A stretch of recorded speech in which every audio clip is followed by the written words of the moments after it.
So welcome everybody to the Crossing the Firewall podcast. I am Tom Holt. I'm a professor here in the School of Criminal Justice at Michigan State University. And I'm also the director for the Center for Cybercrime Investigation and Training. And I'm here with my excellent colleagues. I'll let them introduce themselves. I'm Dr. Rachel McNeely. I'm an assistant professor in the School of Criminal Justice and an associate for the Center for Cybercrime Training and Investigation. Hello, my name is Dr. Taylor Fisher, and I am a postdoc here at Michigan State, and I also am an associate of the center. Excellent. Well, the podcast is designed for us to talk to experts in a given area of cybercrime and cybersecurity so we can get a better understanding of a particular problem or an issue and help people understand what they can do to stop this particular problem or at least better protect themselves from certain kinds of threats. So for this week, we're going to be talking to an expert in cybercrime and identity theft in particular, and that's Dr. Jin Lee, who's an assistant professor at George Mason University.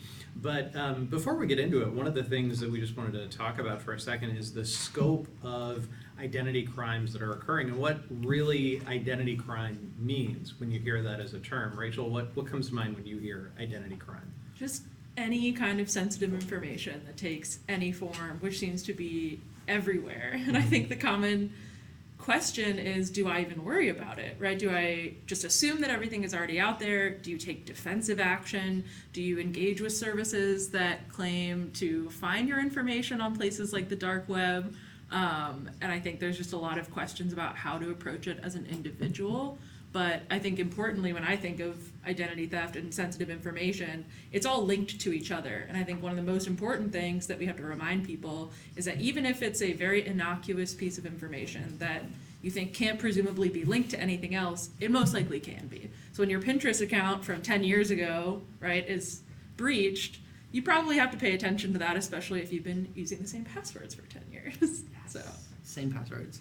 Yeah, what comes to mind for me is just the diversity of the attacks, right? There's so many different ways to go about getting to people, getting to their assets, getting to their information, and I think also the outcome is just so variable. It could be that I'm trying to get your personal information so I can open accounts in your name. It could be I'm trying to get access to your accounts because your credit cards are linked to. Maybe I'm trying to get your credit card information generally, right? So there's just so many ways that offenders go about trying to get to information, trying to get to assets, and trying to understand that from a crime script or like a pattern perspective can be really difficult because they look so different. Mm-hmm. And I think over the years we've seen how technology has really advanced how these scams and how these frauds take place and how they just have grown and evolved into this massive sort of attack network, right, of all these different types of attacks that exist within the world and all having different outcomes or different goals. Mm-hmm.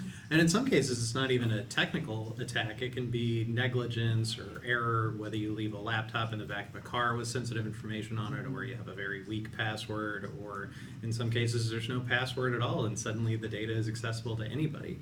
So there's all these different avenues, and we didn't even talk about the kind of low-tech angle of just taking somebody's mail out of their mailbox and rifling through it. But really, that's probably a much smaller component of all the identity problems that we talk about. So in the last year, have either of you had a data breach that you've been made aware of? Oh, yeah. Several.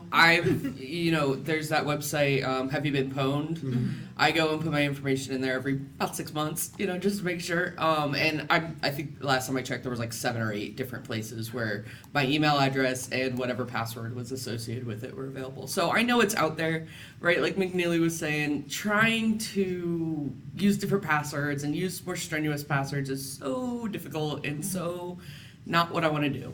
But and then the logic, right, is use a password manager. Mm-hmm. And so often you have your embedded browser password managers, but now there are attacks facilitated on those. Mm-hmm. So you can't even trust the places that are presumably supposed to be keeping that information listed for you. Mm-hmm. I think, honestly, the most secure person I know is my mom, who writes down all of her passwords, and they're not words. They are convoluted. They are random numbers and letters. Good. And I gotta give a password to her because we, share some accounts. And she's like, hold on, let me get my notebook out. $, lowercase L. And she's probably incredible. The safest person I know. Oh, yeah.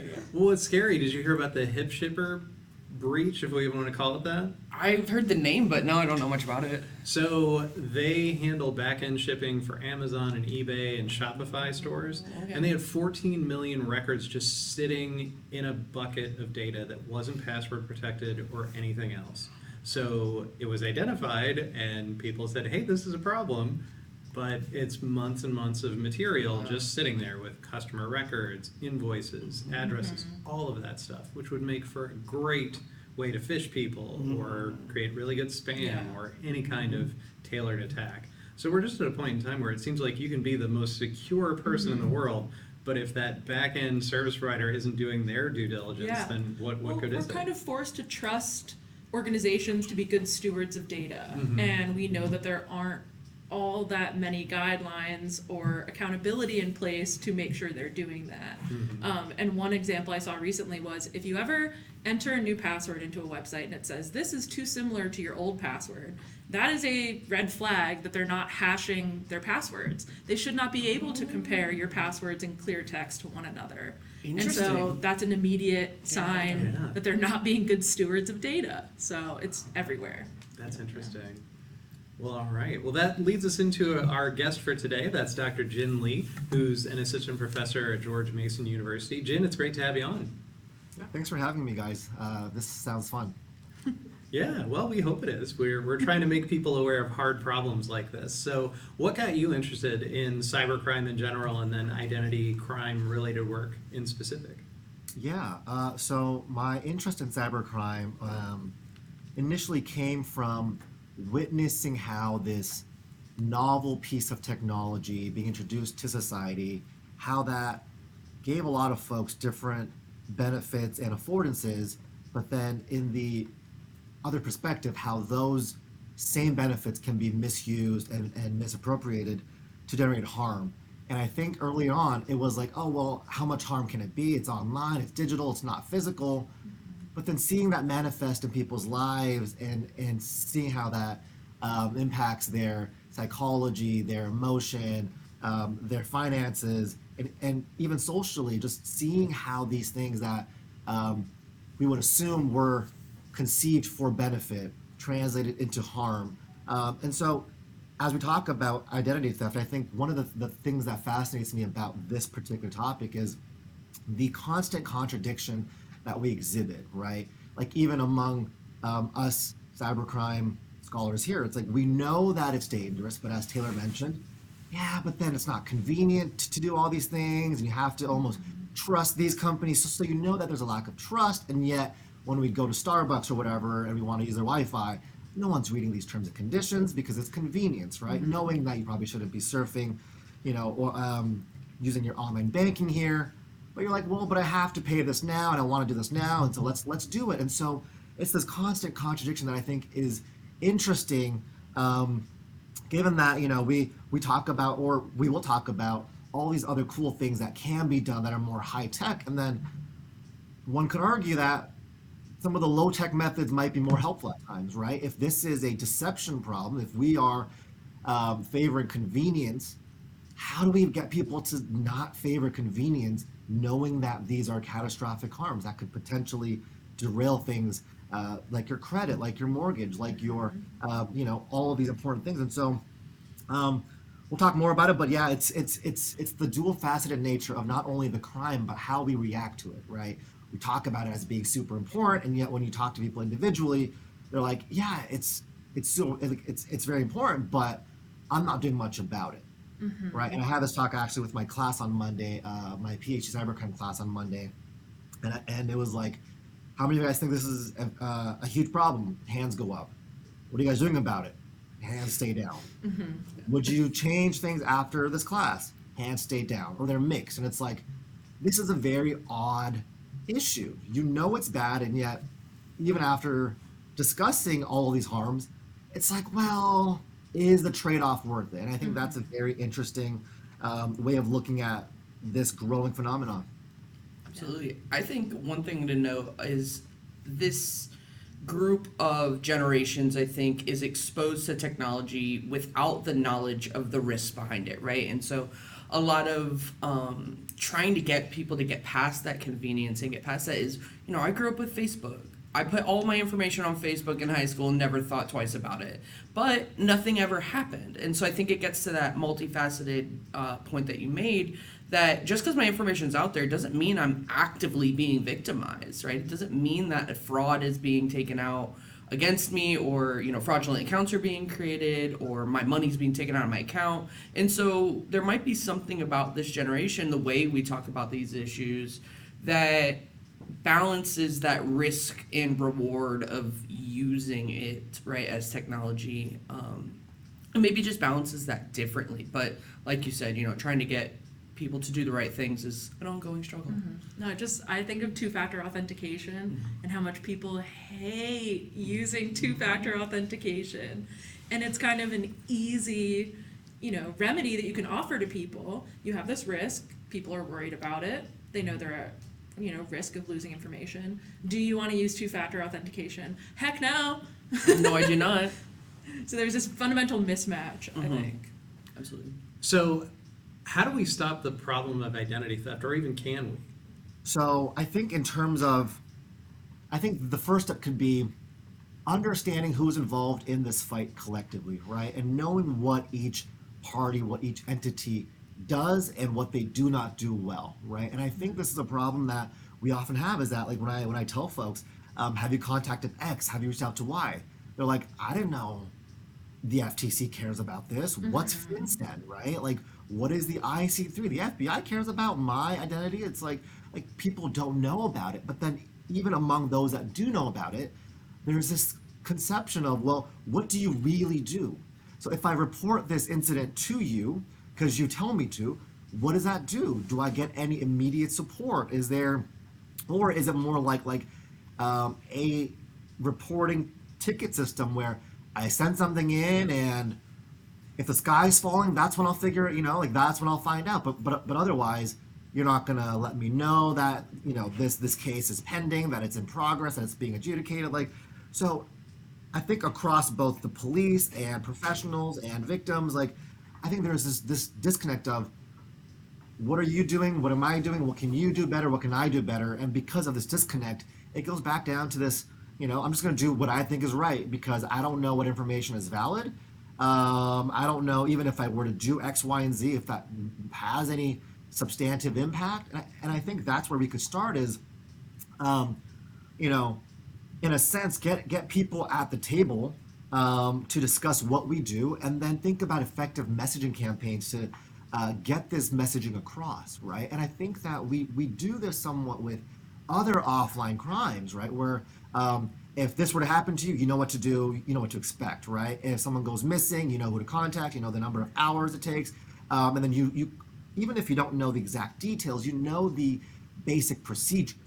But if someone's identity was stolen, outside of calling your bank or your institution, I don't know what other people do necessarily. I don't know if there's a consensus as well, right? And so maybe the messaging is different, right? And just to go off of what I said earlier about this constant contradiction, is that a lot of folks think that identity theft victimization is inevitable. Kind of like what we talked about earlier today about how, you put stuff online and things can be taken and it's just part of this game, right? But then when you ask people, who do you think is most victimized? For a group that thinks it's inevitable, they don't think they are the people in this targeted group. And I think I find that incredibly fascinating, because it's like, well, who do you think is most vulnerable to victimization? And they say folks who are, who have less education, who don't know cybercrime and cybersecurity, bad cyber hygiene, people who are older, who are more naive.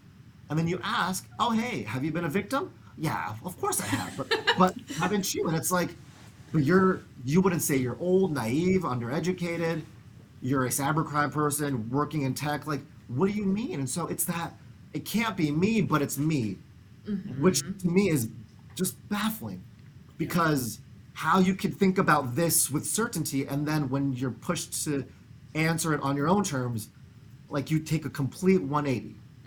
And so, potentially one way to start is to understand what each party, what each involved stakeholder is doing, can do better, and then working towards that sort of mutual understanding, I think, could be a start.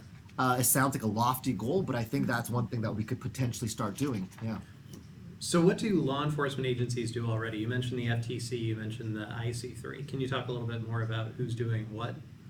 Yeah. So there are different agencies, organizations that I think do different things as it involves identity theft. I think Taylor mentioned it, how there's different types of victimization, right? So the FTC has the Identity Theft Clearinghouse, where victims can report incidents of identity theft.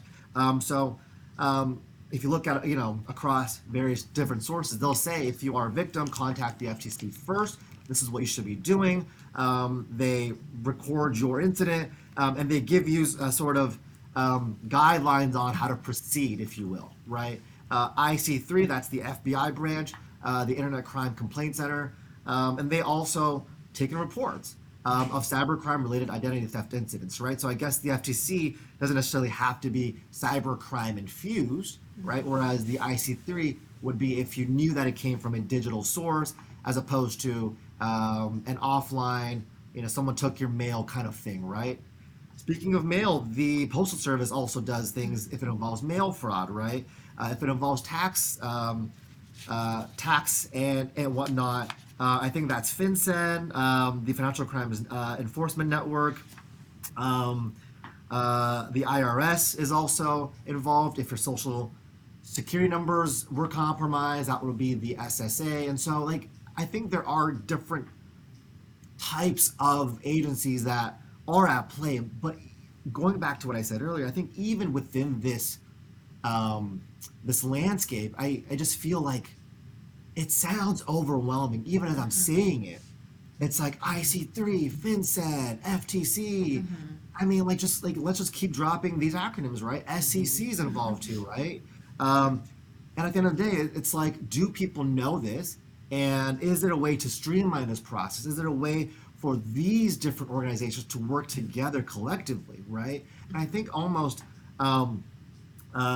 I think a lot of cybercrime victims generally might go, they might go through this process where they experience fatigue, where you tell me to go here, I went here. They tell me to go there, I went there. They tell me to go there, and it's just like, who is taking care of me? And it's not like these centers are responsive necessarily, right? They could be more like self-report stuff where you report it and then we'll get back to you. So it's like, when do I move on? When do I stay? But that's what they do. And then I guess the complication becomes when you talk to or you have communication with these more big level federal agencies, they may also tell you, contact your local police, contact your bank or your credit card institution. Then it's just like, okay, so I have to now do this as well. So let's contact my local police. Let's say they have time, right? What are they gonna do, right? About it, right? Like what could they do? What are they gonna do? And what do you expect them to do? And I don't think this gets talked about enough, but I think in the policing literature, there's this whole thing about trust, legitimacy, and procedural justice, right? Almost like, regardless of the outcomes that I experience, I just want this encounter to be pleasant so that I feel respected as an individual who just experienced a lot of harm and emotional damage, maybe. I don't know if across these different agencies that is a sticking point that they care about necessarily, right? And I don't say this to blame these individual organizations, because they have a lot of, casework, they might be overwhelmed as it is, resource constraints. Like we understand that, but from the victim's perspective, they're not gonna understand that, right? Like they're not gonna be like, hey, I was victimized, but I understand that you're busy. I would appreciate. A lot of them are gonna be like, I'm tired. Like, can we figure this out? What do we do? Yeah. So just getting to that understanding, I think, could be helpful. Yeah. And I think the involvement of the private sector in response to cyber incidents makes sense, because that's where resources are. When we talk about police and responding to traditional crime victims, right, that's baked into the training they get, that's baked into their imperative to a certain extent. Yeah. It's not in the private sector. Responding to victimization, as we, categorize it historically, is not part of their mandate, but that's essentially what they're doing. They have become victims resources organizations. Yeah. And so I think the conceptualization of being a victim, responding to victims, is not being distributed across our actual responding organizations now. Yeah, absolutely. And I think to your point about, you know, when you call 911, you expect there to be somebody that knows what they're doing on the other end. And when it comes to these cyber, you know, digital evidence related cases, a lot of these officers show up and say, I have no clue what this is. I don't know how this tech works. And I can't do anything to help you in the moment. But there is a lot that they could do. They can point you to those organizations where you need to report things. They can point you to, you know, if this is your credit card was used instead of your debit card, then you probably don't need to talk to your bank. You need to talk to your credit card company. And so maybe educating the officers that are going to be the ones getting these calls to help walk you through those steps. It may not be that they're ever going to find that offender or arrest that person, but having them be better prepared to answer these calls may lead to some of that legitimacy that you're talking about. So for companies that are compromised, is it enough to just offer identity theft support, or should companies be doing more given the scope of breaches, and especially with healthcare agencies and other organizations that have lots and lots of sensitive information about you? Is it enough to just say, here's your 3 months of ID care, or should we be giving more for victims in terms of real support? Yeah, I mean, I think definitely the latter, right? I mean, even when you look at, like, if an organization was breached, what do they do? Like, what are they mandated to do, right? And so they're mandated to notify their clientele, their constituents, their users that a breach has occurred. Now, I believe last time I checked, EU law, so in Europe, they are mandated to notify their users within 72 hours. Something like that, right? So it's a faster turnaround. Whereas raised eyebrows in the U.S., I don't think it's 72 hours. I think it's closer to about 30, 45 days. So lo and behold, you were breached 30, 40 days later, you're told, hey, listen, I'm so-and-so, you're a user of this company, we were breached, but don't worry, we got it under control, right? And I'll give a personal example. Tom may know about this a little bit, but for my honeymoon, which was supposed to be scheduled, and then COVID hit, we had flights booked through, I guess it's like Europe's version of Spirit Airlines, because there was no connection, and that was the connection to Prague, essentially. That was the only thing that went from Heathrow to Prague, and so we had everything booked, whatever, and then COVID hit, so we were delaying. If you care to know what happened to that, I'm still waiting to go to Prague eventually. Still TV on that front. They're waiting for you too.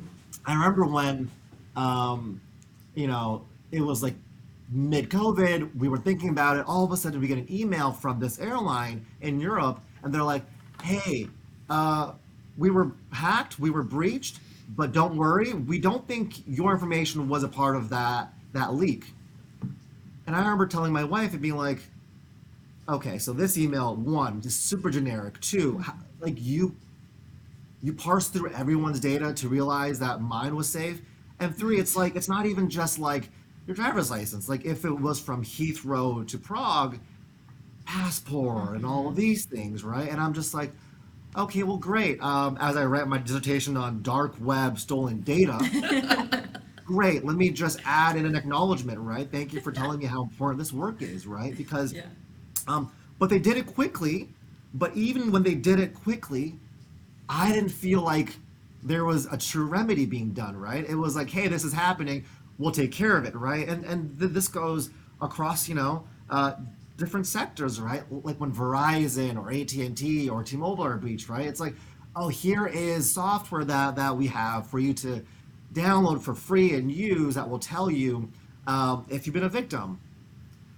And it's kind of like, is that the extent of your response, right? Is it just notifying us that you've been breached? Is it saying that we will secure our systems and patch vulnerabilities, most of which people don't know about, right? Like, I'm not sure if that sentence or that statement will land effectively to other people when they tell you that they're patching vulnerabilities, right? Like, I don't even know if people update their apps on time, right? So that line, I'm not even sure how hard that's going to be hitting people. And then they say stuff like, we'll offer you free credit monitoring. And I love how they say that, because when you look at the fine print, if you ever do, it's like 60 days or a year or 2 years. So it's like my victimization. And again, like I understand that we have to monetize things, but it's like my victimization is worth a year of credit of free credit monitoring, most of which I don't think people are going to be using anyways, right? So going back to like what are they doing? I don't think a whole lot, but I'm not necessarily sure if there's any sort of incentive for them to do more, in that who is pushing these things to them, right? Who's saying you should be doing more, you should care about these things more, right? Because I'm not sure if the customers, if the clientele is pushing this narrative as well, right? Because I think sometimes, it could be the fact that their constituents aren't saying this, so they don't feel the pressure to make that change, right? Maybe it's policymakers, maybe it's both, right? But yeah, I don't think a lot is being done, and I think that the situation currently looks a little bleak. I'll be honest, yeah. That's fair. I think there's like a hierarchy of victimization when we talk about data breaches, because at the top you have the organizations that are responding to a breach of their infrastructure, which involves usually a team of lawyers that don't like to share information, right?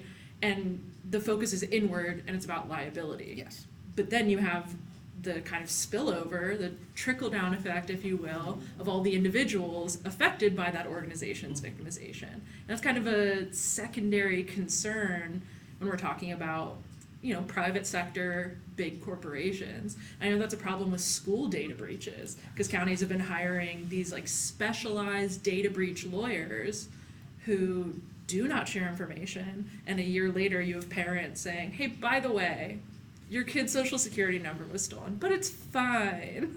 We took care of the liability on our end. Yeah. So. Yeah, I think too, one area that the literature doesn't cover well is the offender's kind of knowledge of these scripts as well, right? If I'm an offender and I'm going after, Target, and I know that they only offer credit monitoring for 60 days, then I'm not going to act on that information until day 61. Right? And so I think we could probably do a better job as academics getting to the offender conversations and saying, how much do they know about these processes? How much do they engage with those terms and conditions that none of us are reading, right? I'm sure they're much more aware of it than I ever am. So getting to that multifaceted component of identity theft, like you were saying, how just because your information's out there doesn't mean it's necessarily being acted on. And if they're aware of these policies and procedures, they're probably going to use those to their advantage as well. I think of Australia, and this is one of those weird examples that I can't imagine happening here, but there were these two major data breaches, one against an insurance provider and then another against another kind of insurance provider, a healthcare provider. And the first one seems to be a misconfiguration issue against this company called Optus. But then the second one, MetaBank, was definitely external foreign hackers who got access to data. And it wasn't just that they put the data online. They put binned data in really sensitive categories. They had a naughty list for the victims of MetaBank and put in pregnancy, abortion, all kinds of really painfully sensitive information, and just put it online and said, here's examples of what we have. And so that's the kind of breach we haven't really seen here necessarily, but you can imagine it happening without too much effort. Absolutely. And the Australian response was that the government actually said, we're going to provide free supports for identity repair. So if you need your driver's license replaced, we will cover the cost. Now, I can't imagine that happening here, but that's at least a small token to give to victims that here's some direct financial assistance for something that you will have to do. When these incidents happen, Jin, how do you think people are most often directly being impacted? Is it just the generic notification, or are people seeing impacts to their credit and things like that? Yeah, so great question. So I currently have a paper that that is under review and that we're working on as well. We're working on other topics like this, but we see that different identity theft victimization behaviors have different consequences, and we do see that these different behaviors are targeting different demographic people, right? So cheers to my sociology colleagues who care a lot more about these socio-demographic stuff than what mainstream criminologists might do initially, right? Because we're more attuned to what predicts offending and how do we lower victimization, whereas they were like, well, are there like unique demographic differences that are being targeted across these different identity theft behaviors? And we do find that.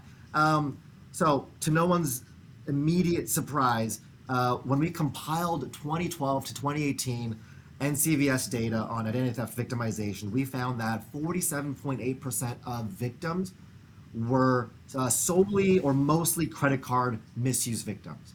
So the majority are credit card misuse victims. And why is that important? Because these individuals tend to be older, male, white, higher income, and higher education. And what we do know about credit card misuse or credit card compromisation is that the harmful effects or the aftermath of this behavior, of this victimization, is less than the other things because it's so common, and what you need to do is call your card company, get a new card, change your account, etc. But the ones that were the most consequential were the multiple victims category, which comprised of 2.3% of that compiled data, which 2.3% of about 30,000 people is a lot of people.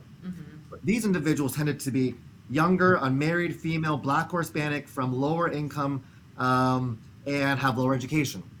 So if you're experiencing multiple forms of victimization, I could imagine the types of hoops you have to go through, right?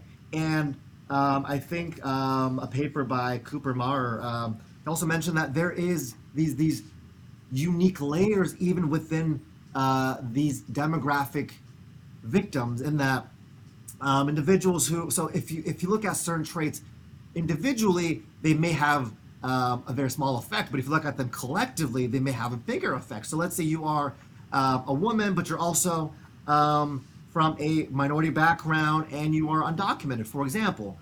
You might experience more effects and might be less likely to report your victimization because of all of these things, right? So to just think that, oh, well, the people here can just report it more, wouldn't do it, right? And so, and just a last point on that is that I think even when we look at identity theft victimization as it pertains to financial accounts, I think we have to start separating, or the research that I'm currently doing would suggest that there is value in separating credit cards from bank, from other sort of accounts, PayPal, like to get a more nuanced understanding, because we are seeing that even here, we are seeing that there are different victimization bins. It's not like everyone that's a victim of credit card theft is a victim of bank account theft or fraud, which kind of points to maybe offenders are targeting certain things. Maybe there's a rationale for wanting this over that, right? We also know that if you don't have a credit card, that may talk about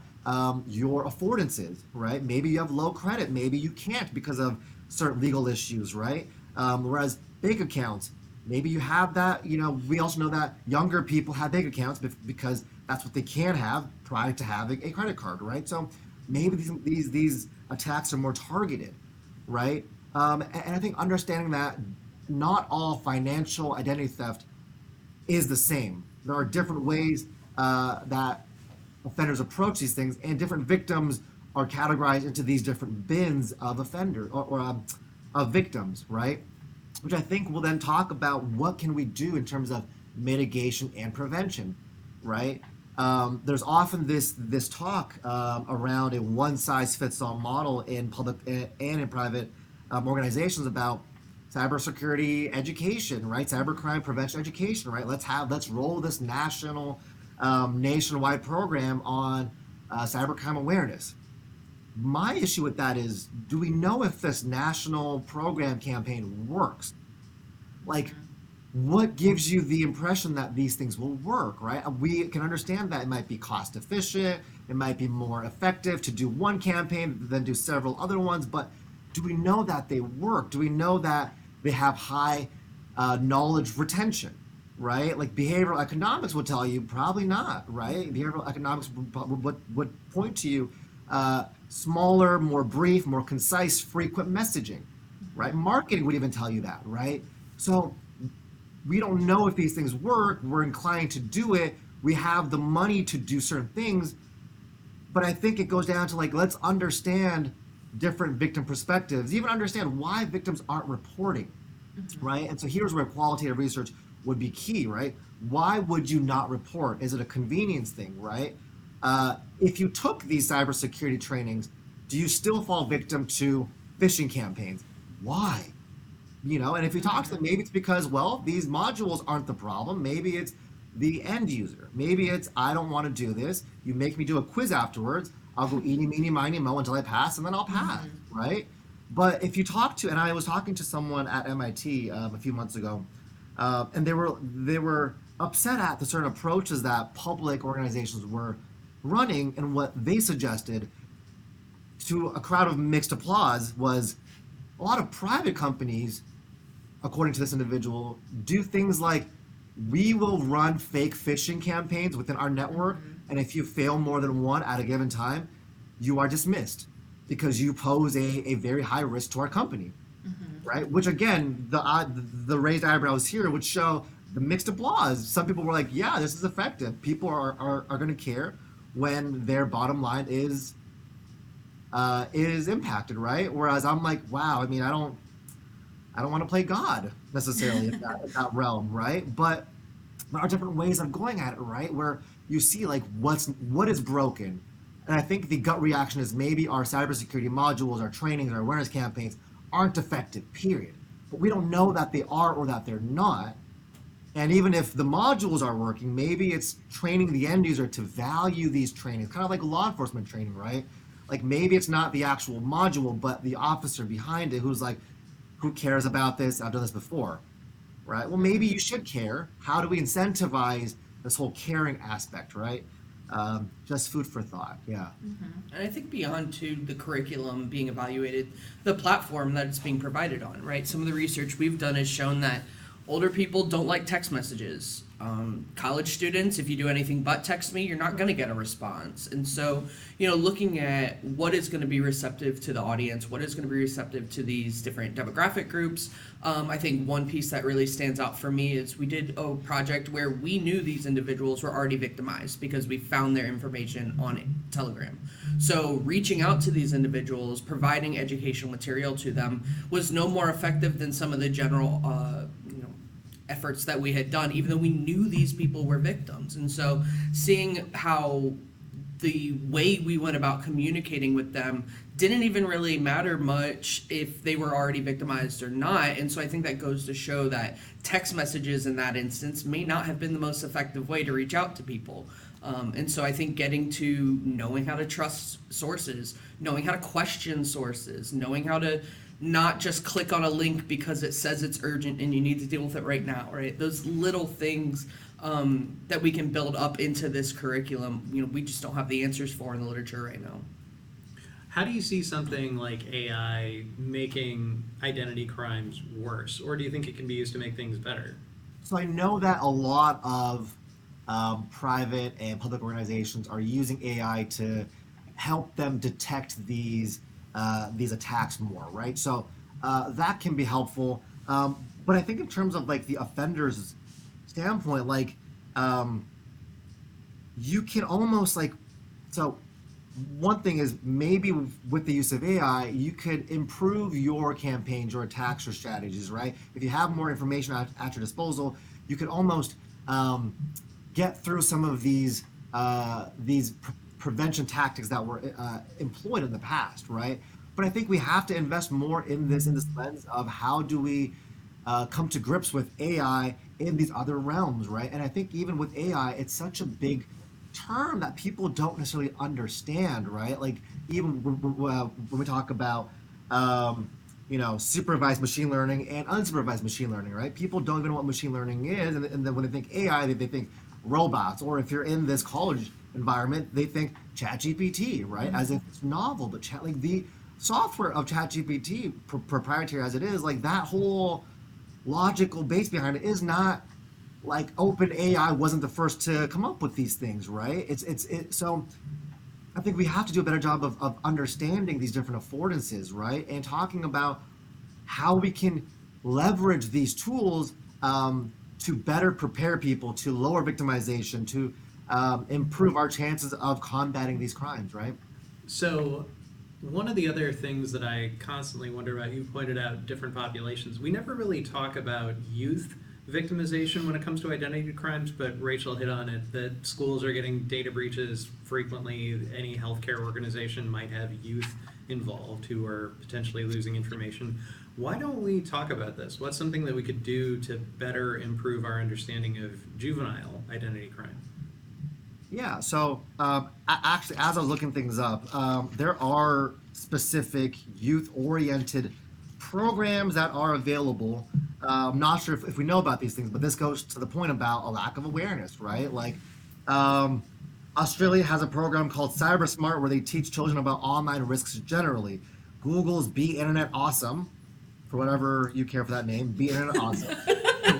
With the fun, interactive learning about internet safety. Like, there are these accessible programs. Common Sense Media, which I think is the one that most folks are aware of, if at all, helps parents educate kids about cyber risks. But again, then the onus is on the parents to be aware of these things and to have the time and the resources and the wherewithal to educate their kids in a way, right? And then the FBI has a safe online surfing program, which, according to them, gives them some sort of a gaming-esque landscape where they teach individuals, younger people, about internet safety, right? So there are these modules, but I don't know who's using them, right? We also have things at the school level for educators, right? Stop, Think, Connect is a DHS initiative. Cyber Patriot is one. And CISA also, they offer free cybersecurity training modules, right? But I think to the common parent, the average young person, the average youth, I don't know if they're accessing these resources, or if these resources are contingent on how well funded your district is, or how strong these awareness campaigns are. But I think one thing that we should do a better job of is informing parents and young people generally that they are at risk for various reasons. Like, it's not just you're at risk because I'm at risk. It's you're at risk because, so for example, maybe their social numbers are at risk because they have no credit history yet, and offenders want to take advantage of that before they catch on, right? Like, this could be very valuable for fraudsters. If you have no credit history yet, but if I have your number, this gives me a lot of years to play with potentially, right? And how often do parents check their child's credit report if they have a credit report, right? I don't know that they check their own report, let alone their children's, right? And so this inherently makes them higher at risk of these types of crimes, right? And I think several papers in our field have looked at computer crime, cybercrime behaviors, and offending being a rational process. Not a lot of it is random. It's not like offenders are like, let me just target a random country on a map. It's, well, which country is the most democratic versus this? Which country has the most control, has the most censorship, internet user, right? Because if I'm exhausting all these resources, why target a country with a pool of one when I could target a country with a pool of 1 million, right? It would lend for an easier success or a higher rate of attack success, right? So knowing these things would also help, but also adjacent to checking your child's credit report could be, why not talk about freezing their credit? If they don't need it yet, why would you keep that open, right? Mm-hmm. Like, if you were to be like, let's freeze it, and then when you're ready, like, talk to mom or dad about it, right? Like, but these conversations don't happen as much, right? And a lot of the conversations that do happen are more about, hey, there's too much screen time, which matters. And I cover this actually in my class on Monday, where we looked at an article, I won't name the article, but published in a flagship journal in 2010. We could all play guessing game now. And it was just like, yeah, like we found that, you know, that online shopping more leads to a higher likelihood of victimization. And it's like, okay, it checks out, it makes sense. I will tell you guys once this is not recording, it's We're all spitting over here. 10 years, about 1.5 years away from me. I ain't about to do nothing to jeopardize that. But these are good studies. But the thing is, it's like we don't go beyond that in our dining room table sometimes. It's just, yeah. So Tom had to sign that reading to me once upon a time as well in this class, and it's like great. It's like I'm glad that we know that more online activity leads to more behavior. So parents asking about screen time does matter. Reducing screen time matters. But how much of your screen time is predicting identity theft, especially if it doesn't occur on your screen time watch, right? Like, what if it's happening because, you shop at Target? What if it's happening because you're using weak passwords? Screen time and weak passwords, I have yet to see a study that ties those two things as a correlation.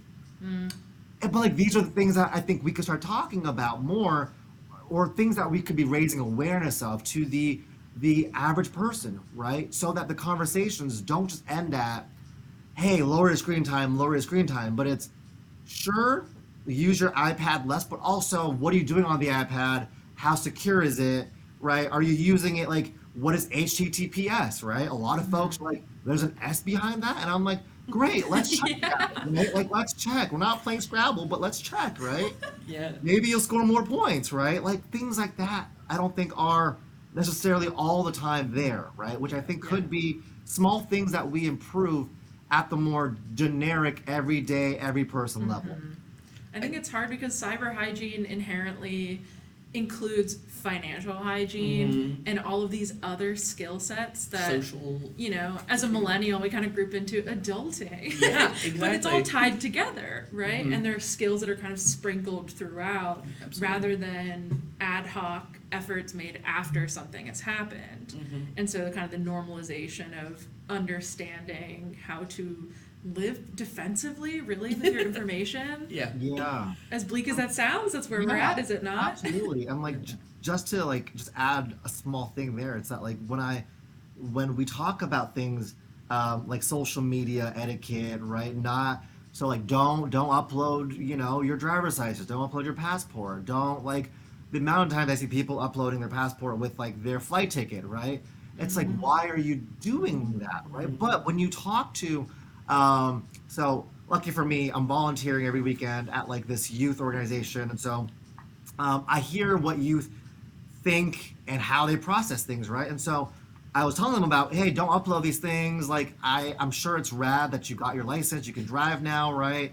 Like, I'm sure that's super cool among your friends of like 16, 17 years, like, year olds, but don't do that. And their response is, I didn't know this was harmful because as a kid, I saw my parents upload things that I thought were personal, like my pictures, like me as a kid, but you could see how that inherently filters through their mind is that as a kid, if mom's posting a picture of like first day of school, first day of this, right, which can be innocuous, but to the psychology of the individual, they're not thinking, well, if mom is posting a picture of me when I was a kid, a baby, this and that, doing things, whatever, what would me uploading a picture of my license do that is not already been done, right? And so they just didn't put two and two together. It was like, well, mom and dad do it. When we go on trips, they post pictures of things. Like, why is that? Like, why are you coming after me? Is this an actual problem, or is this just for your own, precautionary safety, right? So it's almost like we have to now educate both parties at the same time, right? Parents, don't take social media too lightly, right? It's not just about, is my child posting nefarious things online? Are they doing shady behaviors? It's not just about that, right? Because they're also learning from your behaviors, right? If you want to talk about social learning theory, which we don't have time for today, but if we wanted to, we could, right? But it's kind of like they're learning about these things, and so they're like, I have these definitions that say it's okay to do it, right? I'm being reinforced to do it, right? I'm imitating mom and dad, right? So like, what's the big deal, right? They seem fine. And so it's That's like, a great where do you point. start, right? Because when you talk to them about it, their initial reaction is, I'm not posting illicit pictures. I'm not doing all of these things. Why are you talking about this? And it's like, okay, let's start from here then, right? Let's start about just safe online practices generally, right? Yeah. I even think about it with stuff like Venmo, where it's almost baked in that, no, you're going to share this information. It's fun to share this information. And there's inherent risk to just leaving your profile public so everybody can see who you're paying and when and why. Yeah, and with social media these days, like with wanting to be public, I hear from anecdotal evidence is that I guess when I grew up with social media, it was more like, yeah, why would you do public? Like, just do private. Like, why do you need everyone to see what you're doing? But in this day and age where, again, maybe this is just my network of young people. Everyone dreams and aspires of being an influencer. And I didn't know what that meant, but it's just like when you have platforms that, one video going viral at the right time can increase your likelihood of becoming an influencer, getting sponsorships, and getting paid off of that, like financial incentives. Like, so if you tell them, oh, be private, like set your account to private versus leave it on public because if you go viral, they can find you. Like, I need reinforcement to help me make that argument because they're like, yeah, but if I go public and if things happen, I just went from 1,000 followers to 10,000, 100,000, and now I'm famous, and now I don't have to go to college, and which I'm like, you're talking to a professor who's directly related to you going to college. Shoot your shot, it's okay. But yeah, I just think like the cultural difference there as well. And I think the older we get, we need to be more attuned with how they're thinking so that the stuff that we say doesn't fall on deaf ears, essentially, right? So that we speak their language and we go, we understand that you want to do X and Y and Z. A lot of folks are doing it, but think more about this too, if you can, right? Yeah. Well, I think that goes back to, and notably not a parent, so other parents may have opinions on this as well, but just being aware of the platforms that your kid is on seems to be like an important first step. I know we've talked about like Roblox pops up or anything in that realm where there is a credit card attached to it because you could possibly buy something, right? Just teaching your kids the basic financial literacy of that's information that's private to us. We're not going to share it with other people on Roblox. And if somebody asks you for it on Roblox, it's probably a scam. So, getting aware of, like you said, what are they into? How are they talking about these things? What are their goals with these platforms? If your goal is to be an influencer, right? I think about who's that kid that was like 7 years old doing toy reviews? Ryan's World, yeah. Like, why would my 7-year-old be able to post personal videos, presumably edited to a minimal extent, online, and me not be aware of like the monetization or the terms and conditions behind it? It's like, if the parent, like to your point, right, if the parents aren't being taught along with the kids, it's not going to be effective. And so I think that's the hill I die on, is getting parents to realize that they are such an important role in their kids' education, even if they didn't get that education growing up, because they didn't grow up with technology the way we did. A very easy question to wrap up here as we get ready to go. But if you had to distill this whole conversation into something that the average person should know, what do you think that the average person should know about online identity theft that's happening right now? Yeah, great. So I was preaching this in my class on Monday, and I think I got a few head nods by the end of it. For whatever it's worth, it's 4 to 7. So if I'm getting any sort of reaction, that's a win for me, right? That's a huge win for me. But and the four of us here would appreciate this. But I think how important you are as an end user, knowing that the human element might be the most vulnerable aspect in this whole chain, I think is important, right? Because a lot of the other things, for the average person to wrap their head around, they may understand it, but at the end of the day, they may think, but I can't do much about that, right? So if Target's security is lax, what am I going to do as a regular shopper to make Target care about my data, right? Especially if Target has better deals than X, Y, and Z, like what am I going to do to get them to care more about my stuff, right? But I think the human factor element, just letting people know that, hey, while there are things out of your control, a lot of the things are in your control, right? Sure, it may take more time. Sure, it may be an annoyance or an inconvenience, right? But I would rather be inconvenienced than experience harms, because the likelihood of these single incident snowballing does occur, right? Like you might just think, oh, it's a credit card thing, but then it escalates to now it's bank, now it's Netflix, now it's social, and so it goes on and on, right? I was actually reading a study that came out in 2016. Folks from the University of Connecticut and York University, actually, I'm not sure if you guys read the study, but it was interesting because of how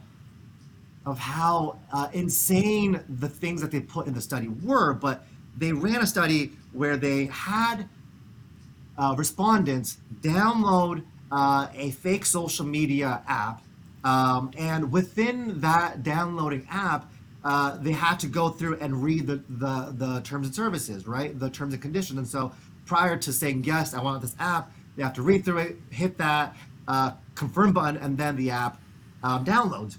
Within that terms and conditions, apparently what they wrote down was users are required to give up their firstborn child. And this is a direct line in their terms and conditions, right?